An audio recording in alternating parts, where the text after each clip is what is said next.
Hi, I'm Nigel Douglas. I'm a technical marketing manager here at Sysdig. I work on community-related initiatives, creating content, and basically engaging with our developer relations teams. We hope that people will benefit from today's session, and if you have questions, reach out to us here at the Sysdig booth. So yeah, Kubernetes OWASP, I guess there's many reasons why it's beneficial today. I mean, the primary focus is solidifying in a transparent manner risks that organizations face and practical advice on how to solve those problems. An example being, setting overly privileged workloads. Having a mechanism in place like Project Falco is an open way that organizations can apply today to detect when a workload is deployed with said privileged settings on it and within security context. But I guess from an OWASP, since it's an open framework that anyone can contribute to, it's that transparent setting or transparent approach that organizations can apply today. Cool. So for organizations considering using OWASP, the warning signs that they'd be looking at are naturally if they faced a breach in the past. You see them every day in the news.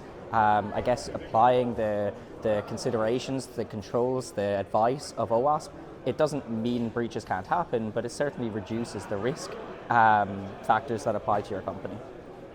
One of the key benefits, certainly from OWASP, is having the same set of rules, advice that's vendor agnostic. There's not one set of rules coming from one vendor and a separate set of rules coming from a separate vendor because, of course, they're selling a technology that solves fixed problems. Instead, you have universal rules, whether it be secrets management from misconfigurations at the workload level, or it could be the networking controls around those workloads. So having independent, open considerations, organizations have to comply with those rules. For SecOps teams, I guess the major thing it changes is that it's constant continuous assessment. So rather than you setting some controls and then you say, we've done security, now we can focus on operation and how we deploy our workload.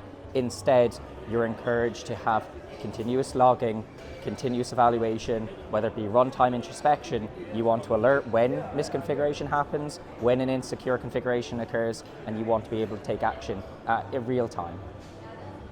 Again, OWASP is a web application security project, as the name suggests. I guess the point is it's evolved in many different ways, and that's why we have different T10 frameworks. What applies to a traditional monolithic application won't apply so much to cloud-native applications for several reasons. Workloads are ephemeral, they're not expected to live very long, they have their own networking protocols, they have their own policy frameworks, and so on. So having a top 10 list of risk assessment and considerations that apply just to Kubernetes as an orchestration layer, of course, will be different to a different way of deploying a web application. So yeah, I definitely see the project evolving over time. One of the big things is organizations. You see it throughout the sessions this week, is more and more companies are doing research reports over large data sets. So they can say over 10,000 clusters, we've noticed these are the most common risks, or these are the most common examples of misconfiguration. Therefore, we have some actual tangible data to go back to companies and say, these are the biggest risks that attackers are going to focus on, this is what we can change. Another way of looking at it as well is Kubernetes as a project hasn't reached full maturity. We see one day pod security policy, there's insecurities with that, but then of course the project or the feature becomes deprecated and a new project or new open source technology comes along later that's amalgamated into Kubernetes. So constantly Kubernetes evolving, and so will OWASP with it.